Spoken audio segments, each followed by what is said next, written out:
Para continuar con la charla anterior, hoy vamos a hablar sobre los comités de ética en la investigación. Estos comités de ética son importantes porque se van a encargar de revisar los documentos que conocemos generalmente como protocolos, donde se deben de indicar todos los aspectos de cómo se piensa desarrollar en el futuro una investigación. A veces esto de los comités de ética se piensa que se trata de evaluar solo aquellos estudios que son de tipo experimental, o sea, por ejemplo, los ensayos clínicos. Pero en realidad ha aumentado cada vez más la tendencia a que estos comités de ética revisen cualquier investigación que se va a realizar, si es un estudio descriptivo o si es un estudio analítico o hasta llegar al estudio experimental. Y de eso voy a hablar más adelante. En general, estos comités de ética surgen por esa necesidad de una supervisión de un actor que no forme parte del equipo de investigación. La mayoría de los reglamentos actuales requieren la revisión y aprobación por parte de comités de ética independientes para garantizar la protección de los seres humanos. Entonces, muchas veces uno como investigador está muy entusiasmado en los alcances que se creen para cierta investigación.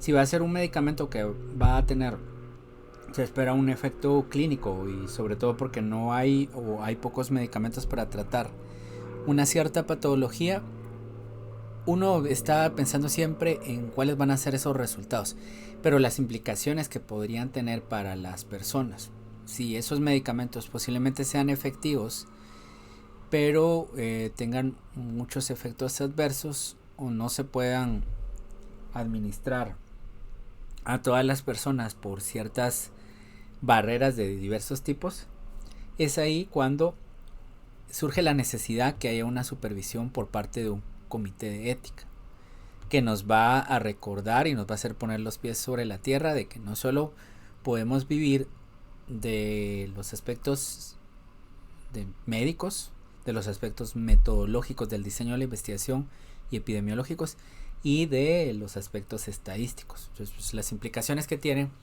para las personas que estén incluidas en ese estudio, aun cuando se trate de estudios observacionales, donde no estamos realizando ninguna intervención, sino que solo estamos revisando un expediente. Eso nos van a recordar el comité de ética de todos los aspectos que debemos de tomar en cuenta. La función principal, por lo tanto, es ponderar los aspectos metodológicos, éticos y legales del protocolo propuesto, así como establecer el balance de riesgos y beneficios. Se nos puede olvidar uno de esos aspectos que están ahí, o se nos puede olvidar cuál es si el balance se considera justo, el balance de esos riesgos y beneficios a los cuales van a estar expuestos los individuos. Entonces, ese comité va a tener múltiples tareas. Aquí se describen o se enumeran algunas de ellas. Evaluar la idoneidad del protocolo y el equipo investigador. Entonces, por ejemplo, el protocolo ha sido escrito con la suficiente capacidad técnica desde cualquier punto de vista: metodológico, médico, estadístico, epidemiológico. Y a la vez el equipo investigador. Los investigadores que están en esos estudios están capacitados para poder realizar esta investigación. De hecho, para poder hacer ensayos clínicos se requiere que cada uno de los investigadores haya tomado, por ejemplo, un curso sobre prácticas clínicas. ¿Ya? No basta con ser epidemiólogo o con tener conocimientos suficientes sobre metodología y estadística y pues obviamente la especialidad en la que se está trabajando, sino también un curso, un diplomado o una certificación sobre prácticas clínicas. Otros aspectos que evalúa el comité de ética va a ser cuál es el consentimiento que se está utilizando, qué información escrita se le está proporcionando a los posibles participantes, qué se va a realizar en el caso de que uno de los pacientes fallezca o tenga algún problema secundario a las intervenciones que se están probando, y también cómo se va a realizar, por ejemplo, la publicación y culminación de este ensayo clínico. Esa tarea del ensayo clínico no debe culminar entonces por parte del comité de ética en la aprobación del protocolo. Entonces debe ser un comité de ética lo suficientemente activo para darle seguimiento, y eso muchas veces no se hace, al ensayo clínico una vez se haya desarrollado. Por otro lado, hay otros aspectos, o sea, hablar de comités de éticas y cómo se fundamentan es algo bastante extenso. Otros aspectos como quiénes deben de estar adentro de este comité de ética, esos son aspectos que tienen que ver, por ejemplo, con la inclusión también. Actualmente se requiere que haya tanto hombres como mujeres en estos comités de ética. No puede haber un comité de ética si no hay mujeres. En otros casos, mujeres y hombres, perdón. En otros casos, sobre todo en países que tienen una multiculturalidad, diversidad de etnias, se requiere que hayan personas representantes de esas diferentes etnias para que los intereses de muchas investigaciones que se están aplicando ahí no vayan dirigidos únicamente a ciertas personas. Pero esos son aspectos un tanto que tienen que ver con concepciones eh, más recientes acerca de las implicaciones del comité de ética y de quienes deberían de estar incluidos ahí en esos comités. Pero por el otro lado están los requisitos de las personas que participen. Ya les hablé acerca de que tengan pues un curso o diplomatura, lo que sea, sobre prácticas clínicas. Prácticas clínicas, como su nombre lo dice, es investigación en seres humanos. Por otro lado, debería de haber una persona, aparte de que estas personas pueden ser ya sea médicos o personal de salud, que tengan una especialización en bioética, ya sea maestría, doctorado. En algunos países hay incluso la carrera a nivel de licenciatura de bioética, ¿sí? Entonces eso es otra forma. Aparte de esos aspectos, que es como el más importante, también se requeriría que en el comité haya una persona que sea experta en metodología y o epidemiología, otra persona que sea experta en aspectos estadísticos de análisis de datos y todo eso. Y pues en algunos casos se requiere también, por las implicaciones que pueden tener estas investigaciones, una persona que sea experta en asuntos legales. Entonces, hablar de cómo se debe conformar, eso ya es bastante amplio, no lo voy a discutir acá, sino que solo discutir cuáles son sus funciones generales. Por ejemplo, en Guatemala, en lo que se refiere a ensayos clínicos, actualmente se tiene la normativa para regulación de los ensayos clínicos en humanos. La versión más reciente es de 2019. La versión anterior era de 2007 y la anterior a esa más o menos de 1999. En esta versión actual se le da énfasis al hecho de que los ensayos clínicos deben de ser aprobados una vez hayan pasado previamente por 2 filtros diferentes. ¿Y cuáles son esos filtros? De primero es de que el Departamento de Regulación del Ministerio de Salud Pública y Asistencia Social debe revisar ese protocolo. Y por otro lado, un comité de ética independiente que haya estado registrado y acreditado en el departamento. Es decir, que el Departamento de Regulación tenga conocimiento de ese comité y haya permitido registrarlo y acreditarlo. Un ejemplo es el Comité de Ética de la Facultad de Medicina de la Universidad de San Carlos de Guatemala. Entonces, resulta que anteriormente se lanzaban las convocatorias para hacer ensayos clínicos y posiblemente se venían industrias farmacéuticas extranjeras que se dedican a realizar esos ensayos clínicos aquí en Guatemala. Se hacía la convocatoria y obviamente ellos tuvieron que haber presentado en sus países respectivos a un comité de ética el protocolo de investigación y posiblemente a una autoridad reguladora de su país. pero se requiere actualmente en Guatemala y se hizo muchas veces de esa manera nada más y no se enteró el Departamento de Regulación que aunque ya se tengan esos requisitos, pues aquí también debe de pasar ese ensayo clínico por una revisión de estos dos filtros a nivel local. Hay muchos aspectos que han cambiado en esa normativa, pero este es uno de los que se consideran más importantes. Y aunque parezca algo muy básico, pues al menos ahora se hace de esa manera. No solamente los ensayos clínicos plantean problemas éticos. Cada vez es más frecuente que se exija la aprobación por parte de un comité de ética antes de poder iniciar cualquier estudio, ya sea un estudio descriptivo, analítico o un estudio experimental. El estudio experimental siempre ha sido necesario que lo revise un comité de ética. Un ejemplo es en la Facultad de Odontología, los estudiantes de posgrado deben de someter su estudio, aunque sea un estudio descriptivo. Ya, por ejemplo, los estudios de especialización de maxilofacial al comité de ética, a un comité de ética, por ejemplo, el de la Universidad de San Carlos.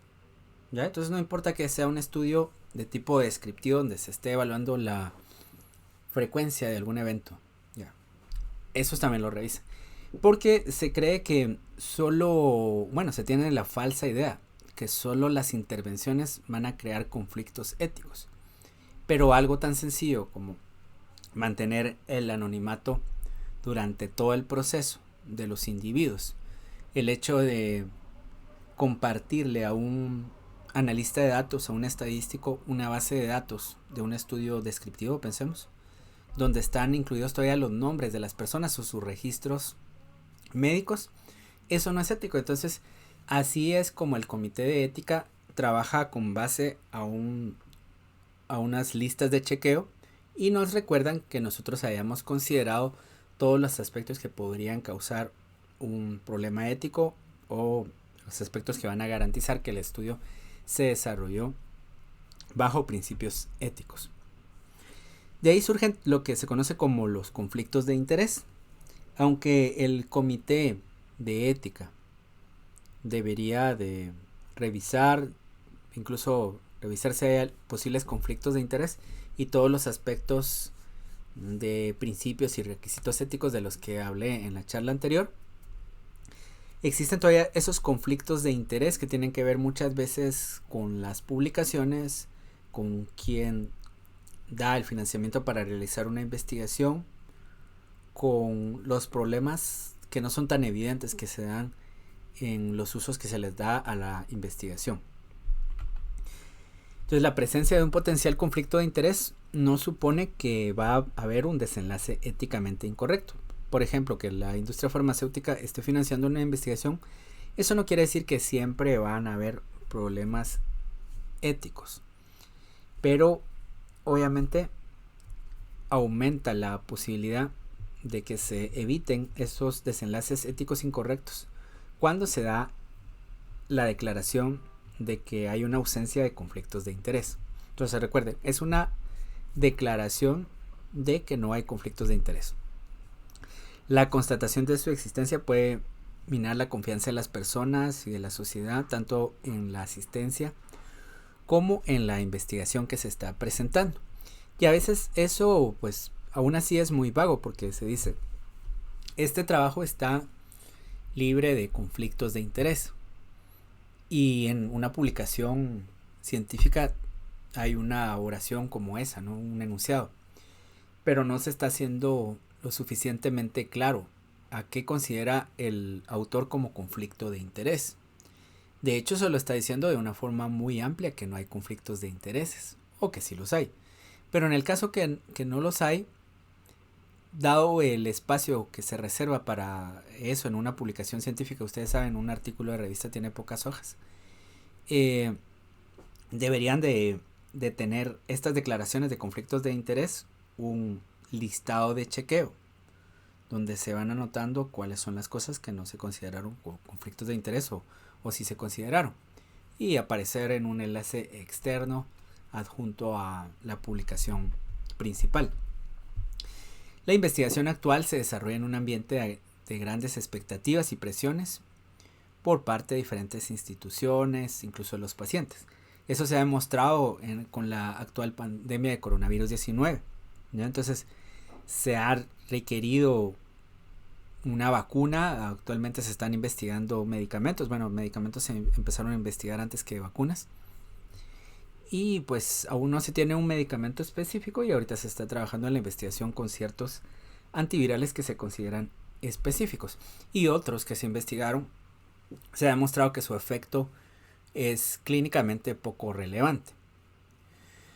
De manera que por el hecho de que muchas personas tienen intereses en los resultados de esa investigación, eso puede recaer en aspectos éticos negativos, como publicar algo que no es cierto, dejar de publicar una evidencia que va en contra de lo que se conoce sobre un medicamento, por ejemplo, que no tiene un efecto o que tiene pocos efectos adversos cuando en realidad sí los tiene.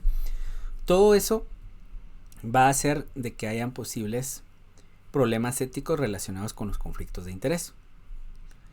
Y los mismos investigadores desearían obtener resultados positivos de su investigación. A esto me refiero a que si creían que este medicamento tenía un efecto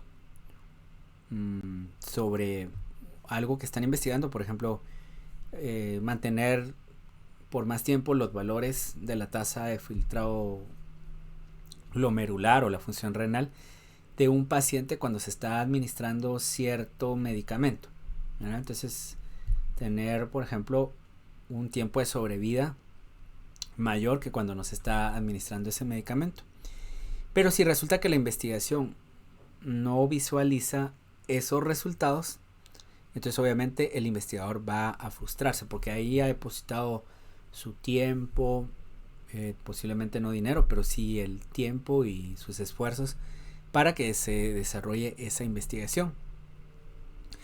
O porque tiene conflictos de intereses y debe de responder a otras personas. Entonces aquí hay un listado de posibles conflictos de interés que se dan en el valor de la investigación, en el diseño de los estudios, en la inclusión de pacientes a quienes se les van a dar ciertas cantidades de dinero, en la publicación de los resultados, en otras actividades relacionadas con la investigación como los convenios económicos para actuar como conferenciantes o promotores de la utilización de fármacos. Todos esos son, y hay muchos más que no están escritos ahí, que son conflictos de interés que van a tener un efecto negativo sobre los aspectos éticos de la investigación. En este ejemplo de una investigación realizada en 2002 se evaluaron 100 ensayos clínicos publicados entre los años 1999 y 2000 en 5 revistas de medicina interna con un elevado factor de impacto. O sea, se esperaba que fueran revistas que tuvieran publicaciones lo suficientemente válidas. 66 de esas investigaciones, de esas 100 investigaciones, fueron financiadas en su totalidad o parcialmente por la industria farmacéutica. Hasta ahí pues no se ha dicho si hubo o no problemas éticos. El porcentaje de estudios con conclusiones favorables a un nuevo tratamiento, o sea que el medicamento sí funcionaba, era claramente superior al de estudios que favorecían el tratamiento convencional de referencia. Entonces, si bien ya había un medicamento para cierta enfermedad en particular, habían más porcentaje de estudios en las cuales las conclusiones decían que ese medicamento nuevo era más efectivo que el medicamento de referencia. Ni siquiera que eran iguales. No se observó una asociación significativa entre la dirección de las conclusiones y la fuente de financiación de los estudios. Bueno, no se encontró que ese conflicto de interés estuviera causando posibles problemas éticos. Solo se sabía que en la mayoría de los estudios ese medicamento era superior. Desentrañar los posibles efectos negativos sobre la ética y la investigación de los conflictos de interés no siempre es tan fácil. Tal es este ejemplo, donde no era tan fácil decir si esto devenía en problemas éticos. El hecho de que una investigación clínica se realice con colaboración de la industria farmacéutica no es por sí mismo éticamente cuestionable, sino que el profesional debe ser capaz de conjugar sus obligaciones como médico y como investigador. Y no digamos de que no solo es el investigador, sino que las personas que leen esas publicaciones deberían de tener el suficiente juicio crítico, que veremos más adelante que es bastante complejo, para valorar los requisitos de esa o los resultados de esa investigación. Y es ahí entonces cuando ya surge el tema de la ética y la publicación científica. La ética no va a llegar únicamente al aspecto en el cual se aprueba el protocolo, se revisa la validez posiblemente de los resultados, sino que cómo se publica. Muchas veces, tal vez ustedes habrán visto, que hay investigaciones en las cuales se presentan ciertos resultados que posiblemente no fueron significativos, o si lo fueron, tenemos un efecto, un tamaño del efecto pequeño, no se tiene claro que el desenlace fue mejor en los pacientes que recibieron ese tratamiento nuevo. Eso se presenta en los resultados. Ya cuando van por la discusión de resultados, empiezan a suavizar esos resultados negativos. Nos dicen, pero en otros estudios se ha determinado que este medicamento ha sido muy bueno y aquí posiblemente no se obtuvieron los mismos resultados porque suponemos que pasó esto y lo otro. Si se dan cuenta, esa parte... entonces, luego al finalizar, ellos concluyen que el medicamento es efectivo, pero que se requieren más estudios para conocer cuáles son los efectos de este medicamento. Entonces, desde el hecho de que los resultados no nos decían que este medicamento era clínicamente relevante y estadísticamente significativo el efecto, hasta ir suavizando en la discusión de resultados sus hallazgos y finalmente llegar a la conclusión que nada tiene que ver con los resultados, eso pues obviamente no es un teléfono descompuesto, sino que una intención de los autores de presentar esto como que es algo bueno, aunque los resultados nos digan que no lo es. Y yo he visto muchas publicaciones de ese tipo, ¿ya? Entonces, no siempre uno va a centrarse en lo que dice el resumen tampoco. Al estar revisando muchos resúmenes, uno se da cuenta también que requiere más información que la que está en el resumen. Entonces se va a las tablas. Y en las tablas hay algunas cosas que podrían decirnos que lo que estábamos esperando, lo que están diciendo los autores en las conclusiones del resumen, no se fundamentan estadísticamente porque están obviando cierta información que es importante. Entonces todos esos aspectos nos pueden mentir, nos pueden influir de una forma inadecuada en diferentes puntos de la publicación. Yo al menos recomiendo que si uno revisa el resumen y le quedan dudas, obviamente vaya a la publicación. Y si los hallazgos son muy buenos, pues igual hay que ir a la publicación, a los resultados. Por otro lado, revisar la coherencia de lo que dice el resumen con la sección de resultados, con la discusión de resultados y con sus conclusiones. Porque muchas veces en ese proceso, como les había comentado, se va desde lo que los resultados no son buenos para lo que están diciendo los autores o lo que esperaban, hasta decir de que el medicamento es bueno. Entonces, eso no ha pasado, por ejemplo, con las publicaciones que se han hecho para las vacunas para coronavirus. De hecho, como saben que hay muchas personas que están evaluando la validez de esos estudios, en general no se cometen ese tipo de prácticas inadecuadas y poco éticas. Entonces, yo he visto muchos de los estudios que se han hecho sobre la vacunación.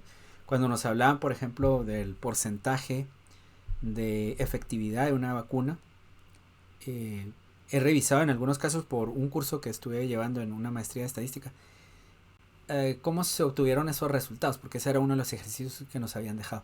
Y sí, de hecho, al estar evaluando las tablas, hacer el procedimiento por uno mismo, llegué a la conclusión que estaban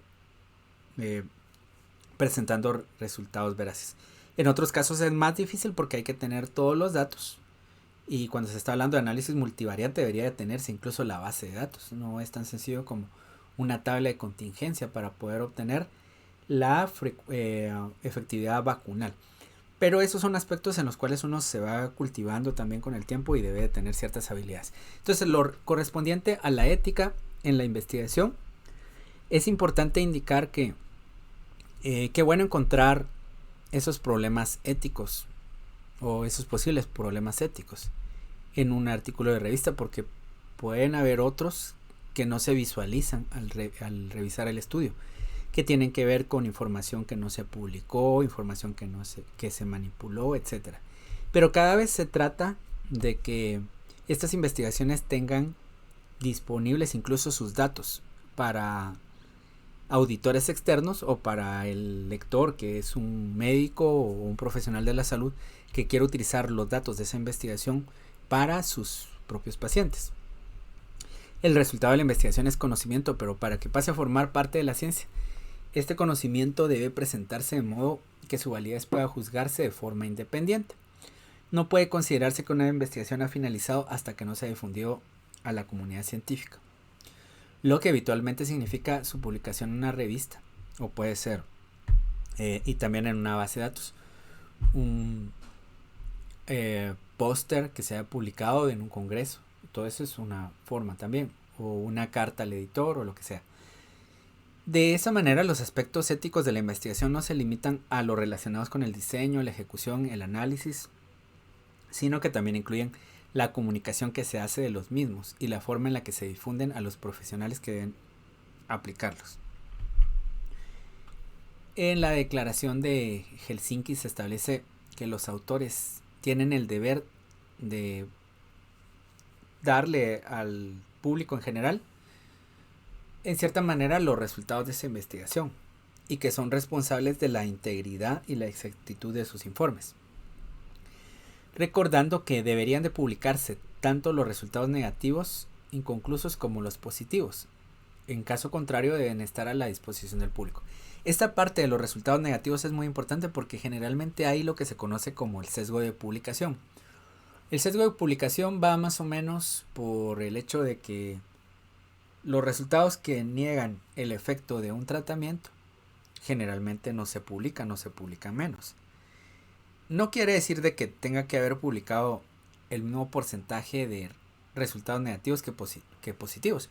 Porque si ustedes ven en su práctica clínica cotidiana que hay un medicamento que tiene un efecto, y es un efecto evidente, un antihipertensivo, por ejemplo, entonces se esperaría que si se publicaran todos los estudios que se han hecho de ese medicamento, serían pocos los estudios que dijeran que el medicamento no tiene el efecto, porque clínicamente tiene una relevancia clínica.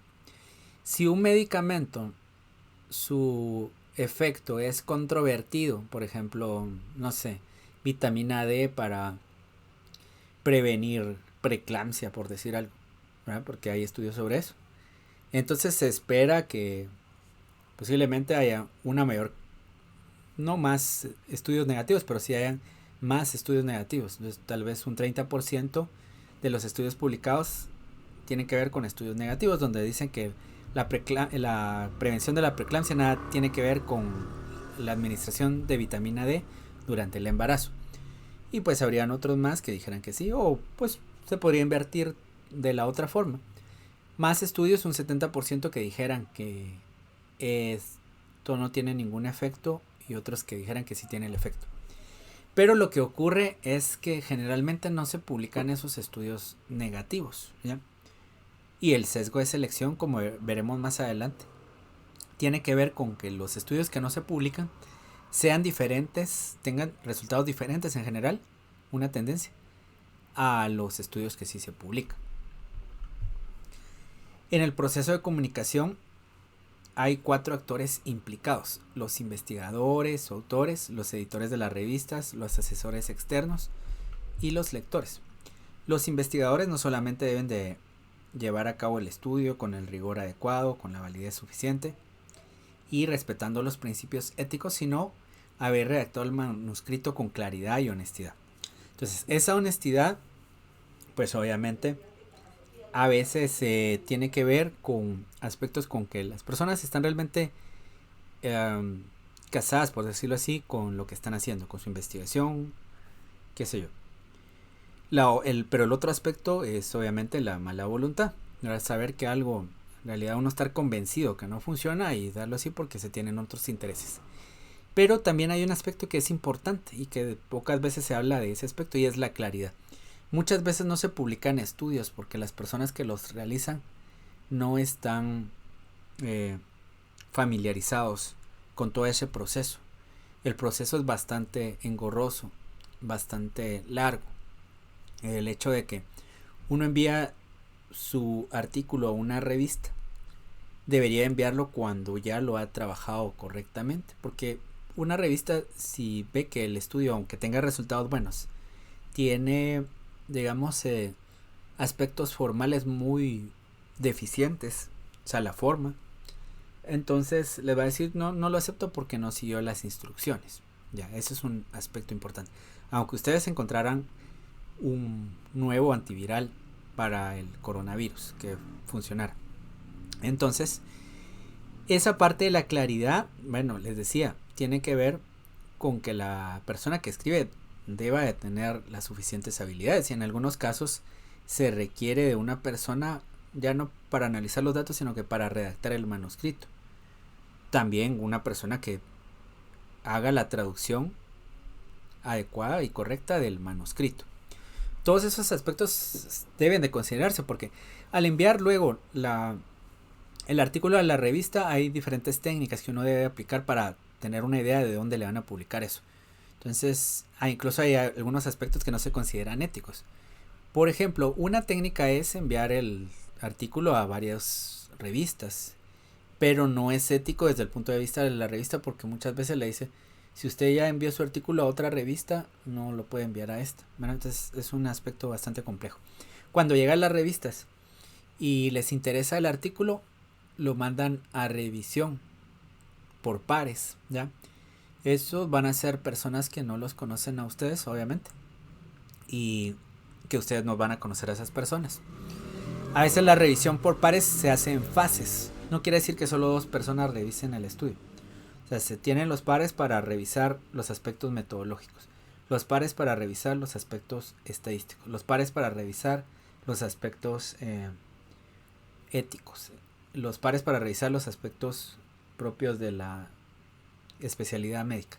Entonces, como se dan cuenta, el proceso puede ser larguísimo y puede uno tener incluso un tiempo límite. Entonces les dicen, no, ya tiene bastante tiempo de haber enviado esto, ya esto pues ya no tiene una validez porque ya pasó mucho tiempo desde que tuvo estos hallazgos hasta este momento. Entonces, dada la presión que existe por publicar, por motivos académicos, profesionales, económicos, de cualquier tipo, la decisión, la publicación, existen muchos problemas como la publicación múltiple o fragmentada, el incluir a personas que no son autores en las publicaciones, la fabricación o falsificación de datos y el plagio en el peor de los casos. Son aspectos que deberían de evitarse, obviamente. Y el concepto de autor, que tiene que ver con lo que estamos viendo, es de que los investigadores están muchas veces sometidos a presiones, ¿verdad? Incluso en muchas ocasiones cuando se está solicitando una beca o el ser aceptado en una especialización en ciertos estudios, tiene como uno de los requisitos el que se hayan realizado publicaciones, y a veces nos dicen en ciertas revistas. Pues eso muchas veces lleva a lo que se conoce como la autoría regalada o la autoría fantasma. En una encuesta realizada a los autores de 577 revisiones publicadas en la biblioteca de Cochrane en 1999, se determinó que existía una elevada prevalencia de autores que no cumplen estrictamente los requisitos, que los vamos a ver a continuación. En un 39% de las revisiones había algún autor honorario, en un 9% existía algún autor fantasma, que era frecuentemente una persona del equipo editorial de Cochrane. Los editores del... bueno, entonces, ¿cuál es el concepto de autoría? Es toda aquella persona que está relacionada con la concepción y diseño o el análisis e interpretación de los resultados, la redacción y revisión crítica del contenido intelectual del artículo, la aprobación de la versión final. O sea, una persona que es el director de una institución y que nada tuvo que ver con la investigación, pues no debería de estar en esa investigación. A veces los investigadores por congraciarse con esta persona les solicitan incluir, o a veces esa misma persona que sabe que no es autor pide estar en esas investigaciones. Lo importante de todo esto es de que muchas veces algunas personas participan solo en algunas partes de la investigación. Por ejemplo, cuando ya se tienen los datos, alguien analiza los datos. Eso puede manejarse como una agradecimiento que se va a incluir dentro del artículo de revista, o pues obviamente puede contratarse a alguien para eso, pero esos no son autores. A menos que esa persona se haya involucrado en todo el proceso de la investigación. O sea, ese estadístico que analizó los datos se dedicó a calcular la muestra, a proponer qué métodos estadísticos se iban a utilizar, o finalmente si participó en el análisis de datos, aportó algo más al estudio, no solo analizar los datos, sino que posiblemente tal vez un apoyo en mejorar la publicación, en la discusión de resultados, en sugerir la recolección de otra información que no se había obtenido, porque si no, no se podría cumplir con los objetivos. Y bueno, esos son aspectos también un tanto complejos. Cuando se habla de los editores de las revistas, generalmente los editores tienen mecanismos para garantizar la calidad de las publicaciones, dado que son los responsables de tomar la decisión de publicar o no un trabajo. Entonces, obviamente, si estos editores de revistas recibieran, tuvieran conflictos de interés, recibieran apoyo financiero y eso se tradujera en que van a tener una influencia en lo que se publica y en lo que no, y en cómo se publica o en cómo se aprueba, esos van a ser aspectos negativos, como obviamente se sabe. Pero muchas veces también tienen que ver con que estos editores de revistas pues favorezcan a ciertos grupos de personas, que son otros problemas éticos. También existen los asesores externos, que son personas que no conocen al autor y que el autor no los conoce a ellos. Pero muchas veces eso no es así de real. Ocurre que cuando alguien desarrolla su carrera en hacer ciertas investigaciones, pues esas personas se identifican como que son investigadores de esta área. Por ejemplo, no sé, alguien que estudie neuromielitis óptica. Hay pocas investigaciones que hablen de eso, como podrían ser investigaciones que hablen de prediabetes, por poner un ejemplo. Entonces, obviamente, alguien va a ubicar a esta persona como una persona que ha trabajado con eso y ha hecho muchas publicaciones. O anteriormente, este revisor externo sabía de que alguien, por alguna comunicación personal, estaba realizando cierta investigación. En esos casos, el asesor externo podría indicar que tiene algún conflicto de interés y negarse a participar, ¿no? La comunicación entre el autor y el asesor externo debe ser a través de los editores de la revista, no de una forma directa entre autor y revisor. Muy pocas veces ocurre y no es recomendable que el autor, se comunique con el revisor. Ahí pueden haber conflictos, ¿ya? Incluso aquellos conflictos en los cuales hay dinero de por medio. El hecho que un asesor externo diga, no, pero a mí esto no me parece que está bien, o esto no refleja lo que está concluyendo, los resultados nos están diciendo otra cosa. Entonces el hecho que ese autor conozca al revisor puede devenir en algo incluso bastante malo para el revisor. Pero desde el punto de vista ético, sin dejar esas consecuencias a veces graves, no debe pasar. Algunas veces pasa. No.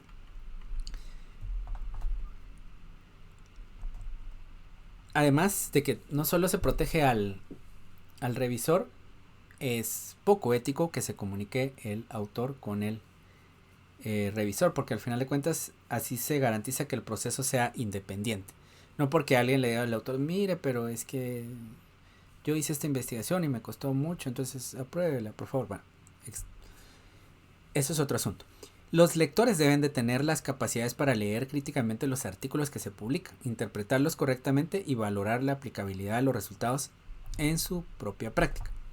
Entonces, por ejemplo, somos capaces de poder leer un forest plot como este que está acá, o algo como una curva ROC, o una curva de Kaplan-Meier, que no son cosas muy difíciles ni tampoco eh, poco frecuentes. En realidad, esos 3 recursos que les comenté son bastante frecuentes en las publicaciones. Entonces, uno tiene que leer desde el punto de vista global, porque son muchas las habilidades que se requieren. En otros casos, las mismas revistas indican que cuando se utilizan técnicas muy nuevas, como por ejemplo el machine learning, que es el uso de algoritmos para que un algoritmo aprenda de lo que observa y luego hacer predicciones o clasificaciones, obviamente se deben de dar más detalles en la publicación porque son cosas que no se manejan de forma general. Un forest plot sí se conoce, pero a la larga pues el lector de las revistas, para poder valorar críticamente, como les he dicho en otras clases o charlas, debe tener conocimiento obviamente técnico sobre el tema. La especialidad, si es algo de nefrología, si dentro de la misma, dentro de eso mismo está hablando de falla renal aguda, todos esos aspectos técnicos de la enfermedad, su fisiopatología, complicaciones, desenlace, historia natural, tratamiento, lo que sea. Debe tener habilidades desde el punto de vista metodológico y epidemiológico para saber si esta investigación se diseñó adecuadamente, si llevó un procedimiento correcto desde el punto de vista metodológico o epidemiológico. Entonces, obviamente en otras áreas existe la metodología de la investigación. En el área de la salud existe la epidemiología, que no es el sustituto, es algo que va a complementar a la metodología de la investigación. Desde el punto de vista estadístico también se debe poder valorar eso. Bueno, tener los conocimientos estadísticos y todo eso. Y pues en esta clase nos damos cuenta que también los aspectos éticos de la investigación. Ya no nos vamos solo a la parte positivista que tiene que ver con la ciencia médica, con la obtención de nuevo conocimiento, que es la metodología, y con la valoración de esos resultados, que es la parte estadística, sino que también está la parte humana, ¿ya?